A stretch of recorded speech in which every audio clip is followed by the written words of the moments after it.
Welcome to This Explainer. Today we're unpacking a really sneaky financial trap.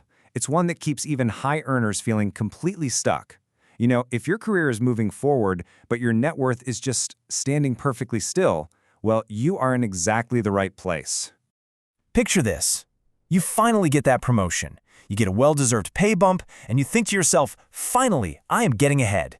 But then, fast forward 6 months or so, and somehow you're still broke. You check your bank account, and the balance actually hasn't grown at all. I mean, you're making more money, so logically you should have more money, right? But you don't.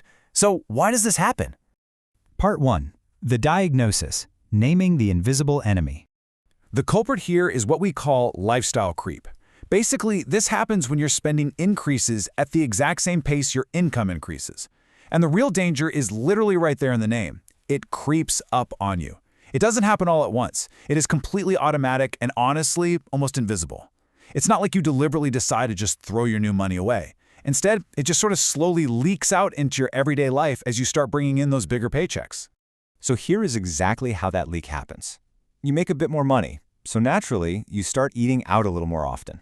Suddenly, cooking on a random Tuesday just seems like way too much effort, right? Then, you start buying nicer things. Your standard coffee magically becomes this premium artisan latte. That perfectly fine car you've been driving gets traded in for the luxury model. Before you know it, you're slowly upgrading your entire lifestyle, mostly because you keep telling yourself, hey, I worked hard for this, I deserve it. Part 2. The dangerous math. Proof that income doesn't equal wealth. Let's actually run the numbers on this. In scenario A, let's say you make $2,000 a month. You spend $1,800 and you save $200. Okay, not bad. But then comes scenario B. You absolutely crush it at work and double your income to $4,000 a month. You celebrate, you upgrade your lifestyle, and now you're spending $3,800 a month. So what's the bottom line here? You completely doubled your income, but you still only saved $200. Your actual wealth building capacity didn't move a single inch. And this brings us to a pretty stark reality check. You are not building wealth. You're just increasing your cost of living. Look, when you fall victim to lifestyle creep, it genuinely feels like you're improving your life. Nicer things feel good. But financially speaking, you're basically just running faster on a treadmill just to stay in the exact same place. In fact, your financial risk is actually a lot higher now because your new baseline cost of living is so much more expensive to maintain. Part 3. The wealth building secret. What smart people do. So how do we break the cycle? Well, smart wealth builders do 3 very specific things. First, they deliberately keep some of their expenses stable. I mean, just because you can suddenly afford a more expensive apartment doesn't mean you actually have to move, right? Second, as their income grows, they make sure to increase their saving and investing proportionally. And third, they use their raises to build wealth, not just comfort.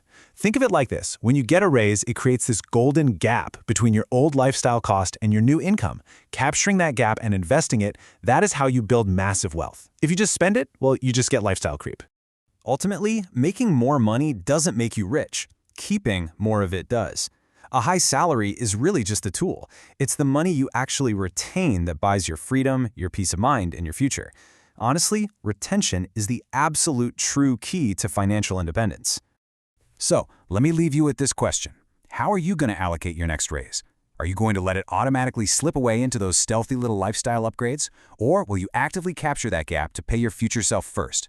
The choice is entirely yours. Thanks so much for joining me on This Explainer, and hey, happy wealth building.